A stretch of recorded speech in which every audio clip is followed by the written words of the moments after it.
Hi, my name is Tatiana Poblah. I'm an artist and I'm shooting this video on a Samsung Galaxy A71. Hi, my name is Tatiana Poblah. I'm an artist and I'm shooting this video on a DJI Osmo Pocket 1. Hi, my name is Tatiana Poblah. I'm an artist and I'm shooting this video on a Sony ZV-E10.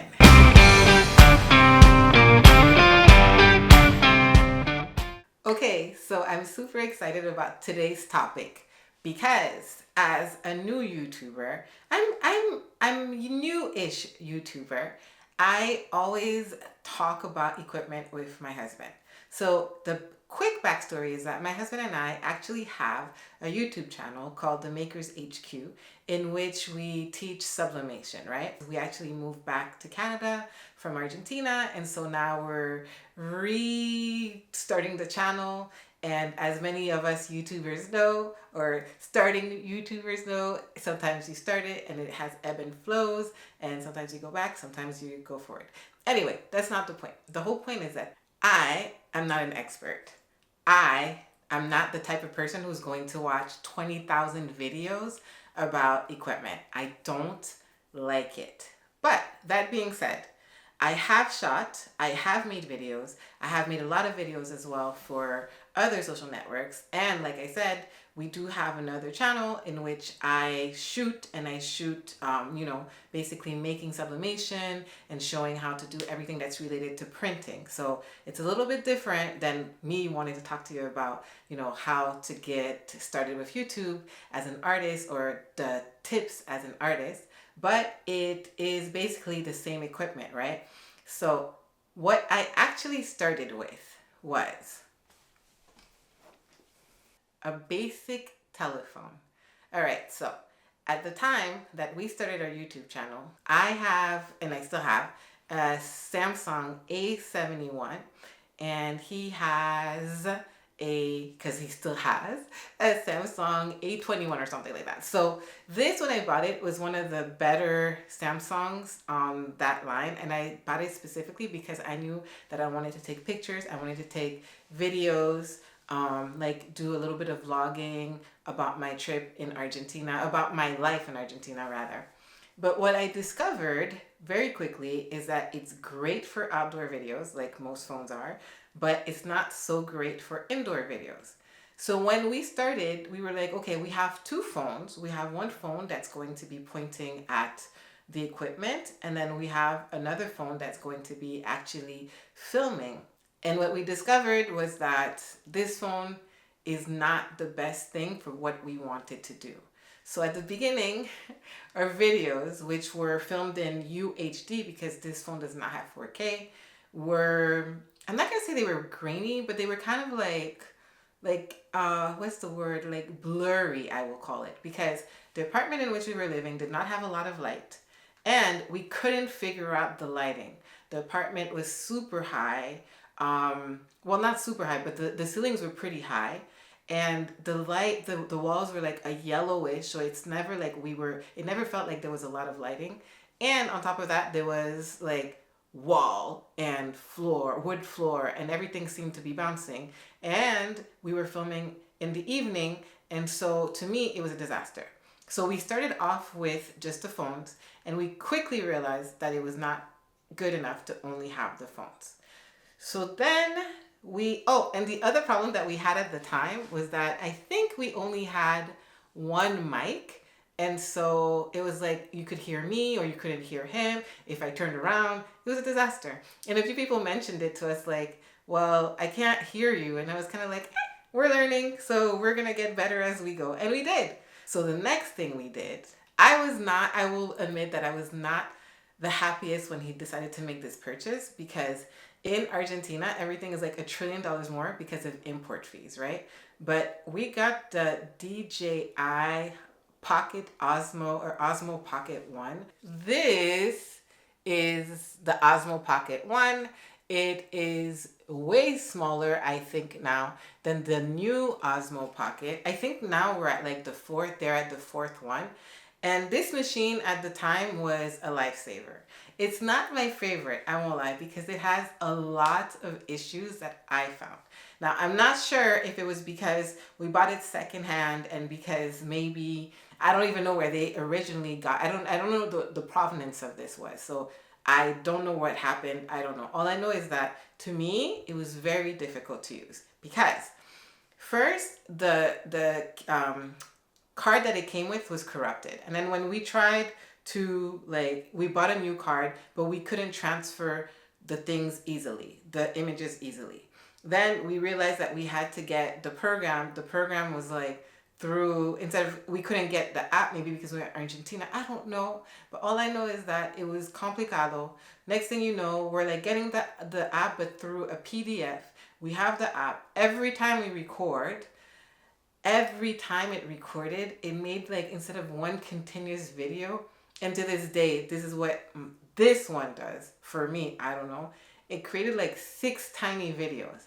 And that is enraging to me because I'm like watching, I have to go through each video for tiny pieces instead of just having the one thing that I can import into whatever I'm editing and kind of like take it and just use it. And it's been enraging, but it was such a lifesaver that I can't even say anything. I saw that the new ones have like a screen that you can flip. This one is pretty basic. You can take pictures with it. It actually has very nice pictures and it does very nice pictures. And also you can do video with it, 4K. You can set it to 4:3 or 3:4, 16:9. So that I don't have a problem with. And I've taken videos. We've taken a lot of videos outside with this tiny machine and it's actually very good for videos. It's very nice outside videos. It's very like lightweight, but see, talking about cons, to me it's more a action video, an action camera, in the sense of like if you put it in an accessory, it's awesome, or if you're walking. Because the way that this one is, this tiny head, okay, like I just feel like it's fragile and it's gonna break. But if you're doing like very chill things, I think it's nice. It's really cool if you're just holding on to it. Also, because we bought this one, we didn't realize that we needed, like, there's nowhere to hook it onto a tripod. So we actually bought this recently, which was an accessory, but for the latest one, right? And this one's from like a company, a random company called KNF Concept. And I actually had to put like a bunch of double-sided, what is it called? I forget the name of this, the thick tape, basically, so that it could give it thickness without bothering it. So now it just slips. And then it was still kind of like having, it still was thinking about going down, basically. And my husband put like a clip. So it's very MacGyvered, but this works for what we have. I recommend that if you don't want to spend more than like 400 or 500, you could easily get the DJI. I know that right now it's blowing up on YouTube. A lot of people are talking about it and saying how great it is. So I'm not going to go and talk about a machine that I don't have. I don't have the new one. But for the old one, it was very convenient while I had it. And I really loved it. So I'm very happy about that. And then finally, I'm going to talk about the Sony ZV-10, no, ZV-E10 at the end, just because I'm also going to show you the difference of filming at the end, because it's the machine that I'm currently, it's the camera that I'm actually filming on right now, and I really love it. I really, I'm very happy that we finally got this one, because one of the major things that was a restriction for me is that even though this camera is nice, I found that again at night I was not getting the best picture. I would say I was not getting the best shooting capabilities, because there's no manual settings that I could go into to shoot to change the ISO and to like change the shutter speed, nothing. So I wasn't able to control the light as much. And so for me, this one, again, but I'm not sure about the latest one, was not the right thing for me. And so we recently got the Sony, and I am so happy with it. It's insane. So happy. Now, in terms of tripods, I do have a couple. I also have one of those okay, so I have a small one, handheld one, that is just like, I don't know, UB size. I forget which brand is the brand that people always recommend. It's a very good, that one I'm gonna put the name. That's also a very good tripod to hold by hand. Gimbals are awesome to hold by hand.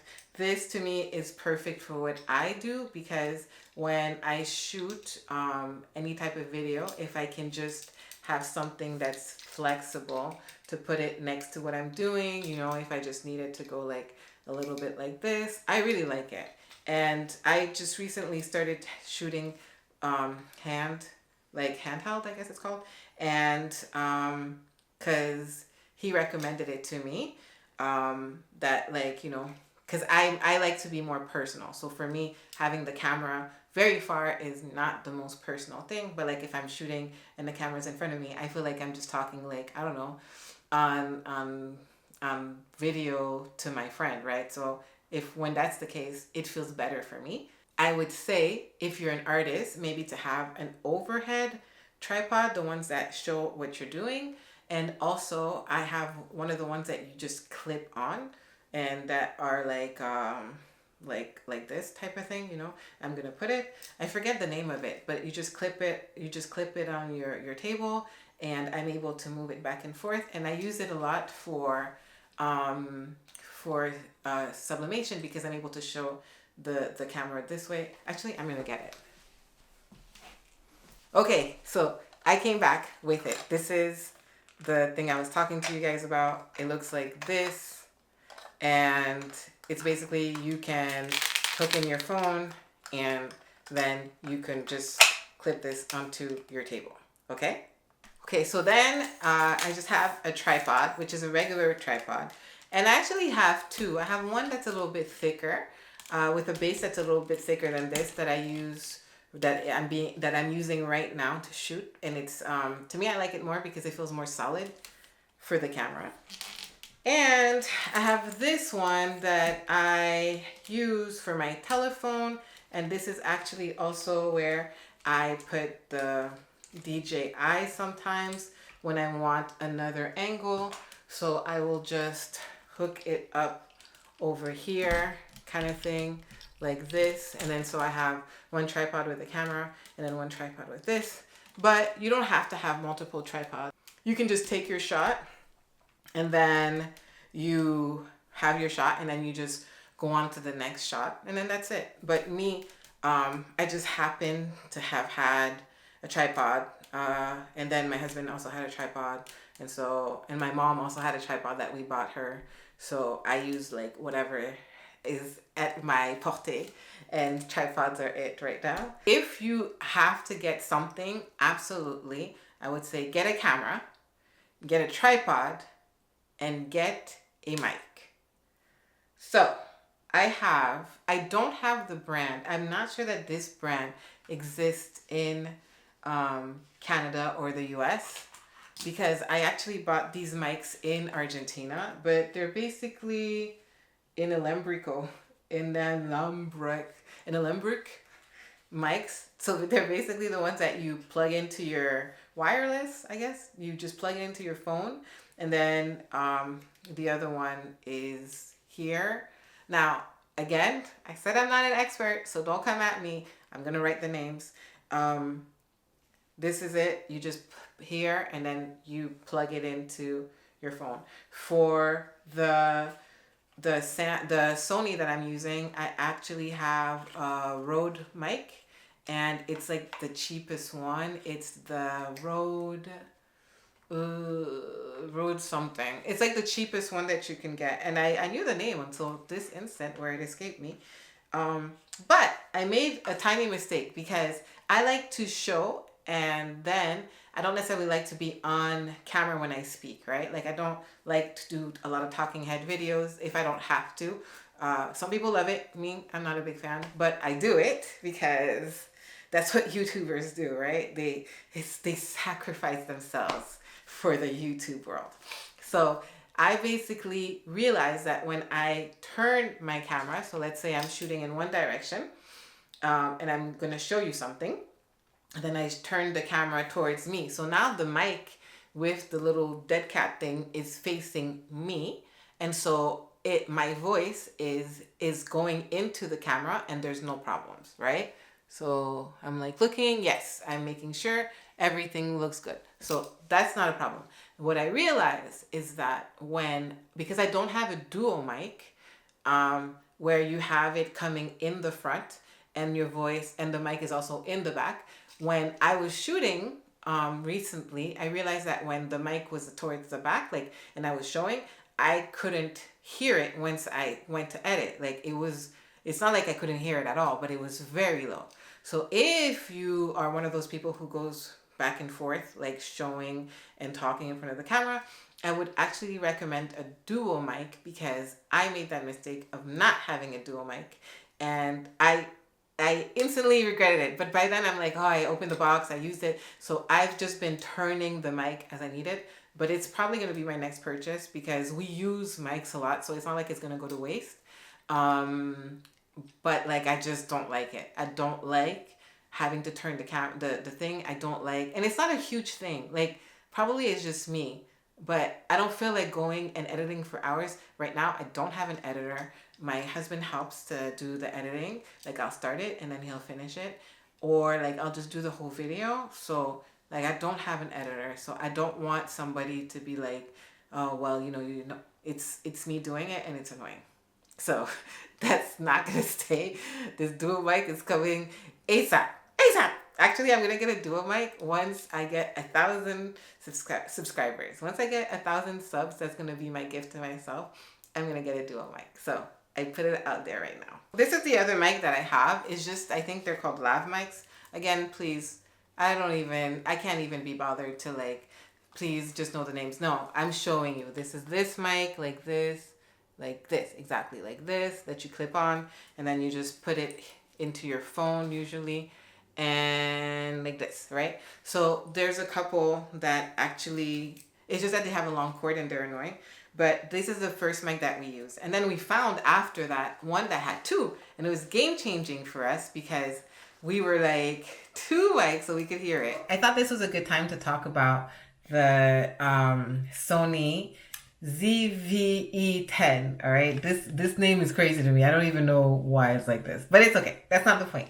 The point is that I thought this was a good time because, first of all, I have to show you this camera that I've been talking to you about, but also because it does something and I actively have to read about it, why it does this. And that is, to me, the biggest con of this is that ever since I've gotten this camera, it has overheated. Now, I'm testing it this week, and I tested it last week. And if it continues, I might have to contact the company or see if it's a problem or see if I change my settings, what it could be. But it has overheated every single time I've used it. And the truth is I haven't gone on a wiki or anything like that to see what the problem is so far. But for me personally, it has driven me mad because one of the advantages of, like, let's say the DJI or the phone is that it doesn't overheat, right? So this camera is amazing. Right here, I have the Rode that I told you about, the entry-level Rode mic that you don't have to put this dead cat on, but I do because of the echo in the room. It just hooks up to the camera straight up and like into the mic straight up. So I really like it. And what else? There's no button, which we discovered the old-fashioned way by trying it. And what is the best part about this is just the flip, right? Like the fact that it's kind of like old school, because I remember in the 90s when we had flip cameras and then we didn't, and then now there is. And I love it because I think that I'm not the only one who gets kind of not paranoid, but you want to know what you look like when you're shooting. And this camera has been a game changer. When I got it, by the time I got it, the second version was already out. But the truth is that I did not want to get like the more costly one or the second one, because at the time, and I still would make the same decision, I wasn't sure how much I was going to use it, if I could even use it to its capacity.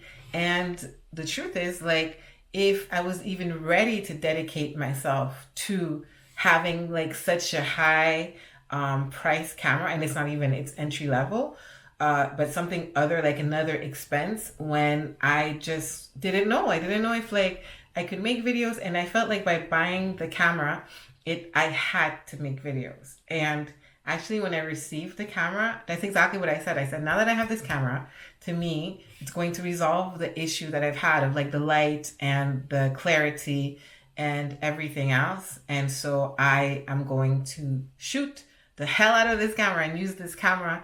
And basically, I have. One of the most awesome thing about it is that it shoots in 4K. You can fix the lighting. You can not the lighting, but you can fix the amount of light that goes in through the manual settings. You can use it automatic, and you'll still get really good results. Even the built-in mic, I added a mic, but the built-in mic is very good if you're just, doing this distance. There's no problem with it. What else do I love about this camera? It's lightweight, which is a huge, huge deal, because I don't want to vlog all the time, but if I'm out and I decide that I do want to vlog, like, I don't feel weird carrying it. It's not heavy. I've carried it in my bag. It's very compact. It's super cute. And even usually I recommend, I would say, oh, I recommend this over this. This camera I would recommend if you want to do YouTube videos and you're going to do mostly indoor or like steady YouTube videos. You're not going to do like any action or anything like that. Because it's a very good camera to like put on a tripod, shoot your day or shoot whatever you want to do, your video. And it's very steady. It's very nice. It's like very nice quality. I really don't have anything to say against it other than what I've told you with the overheating issue, which I have to see. So if anybody has had issues with that, please let me know. Like, what did you do? My settings maybe are too high. Maybe I'm shooting too, I don't know. I don't know. I don't know what the problem is. Okay, so I'm back on the Sony camera, and like I said, I love it. So this is my conclusion, basically. If you're going to start right away and you have no equipment, but you have a smartphone, shoot on your smartphone. Now, if you find that like you don't have lighting and oh my God, what am I going to do? Because that was some of my own things. I would just shoot as close as possible to a window and or get some lamps. But like if you could get lighting, for sure get it, because it's going to make your videos much better when you're shooting with an iPhone or with a Samsung. But the iPhone, like I said, has great camera, has great video features anyway. So if you shoot with an iPhone, like already you are like, don't limit yourself. Don't be like, I can't shoot videos, because it's not true. Now, if you would like to go one step further and get the DJI, a lot of people recommend it as a pocket camera. I too recommend it if that's what you want to do. If that's your price range, I would say get it. I've heard great reviews about it. I'm sure it's very nice. I like the fact that you could do vertical and then switch it to horizontal for YouTube. So that's really cool. And then I've seen that the DJI is like maybe 500 to 600. I am in Canada though, so it's probably less, or it could be about that price in the US. And the Sony is like 800 to 900, like 1,000. That's about like $300 difference. I would recommend the Sony if you need to absolutely shoot and you want really great quality and you want to shoot like in this type of like setting where you don't have to stress so much about daytime and all those things. I can't say for the DJI, but like the phone, I know that sometimes the phone, like my old Samsung phone, is not the best with the lighting. And so that would be my recommendation. Do not, if you can, let me put this back. If you can, to be able to shoot with the camera, if you can, to shoot with a Sony, and you can get a Sony, I would recommend the Sony. But I would not tell you to limit yourself if you don't have the cash for it, or you don't have the means for it, or you just don't want to get something new right now. Just shoot with your phone. Just shoot with your phone, homie. It's not going to be a big deal. Like, I don't think anybody's going to say anything if what you're saying is valuable to people, if what you're saying is what they're looking for. If you're cool and smiley and you're just showing your personality, that's a great thing to shoot with. And then tripods, you definitely need something. This is on my desk right now, and it is on the little one that I showed you, and the one that I was shooting before, the talking head, was on one of the big ones like this. So you definitely need something, unless you're going to put it on the table, but that's not convenient. And a mic is always a good thing, at least. So those three things you can start the channel with. If you have a lighting system, you're even better. That would be four things. And then, you know, if you're talking about like what to use for editing and blah, blah, blah, blah, blah, friends, I will help you with that next time, because I actually have to see. I've been editing my videos recently by myself, but I did have a little bit of like computer graphic, not a little bit. I have a lot of experience with Photoshop and Illustrator and them. So to learn something new was not difficult for me, but it was because I didn't do video before this and I didn't know what to do. So I will make a video about that. If you want to see a video about anything else, please let me know. And if you came here and you stayed until this point, even if you didn't even stay until this point, if you came here and you looked at this video and you appreciated me, thank you for that. If you want to give me a like, I will not say no. And if you want to follow me for more artists slash just everyday people who are not artist tips, I also won't say no. Thank you for watching. I'm Tatiana Poblah. I'm an artist. I'm shooting from my small studio in Montreal, Canada, and I'm out.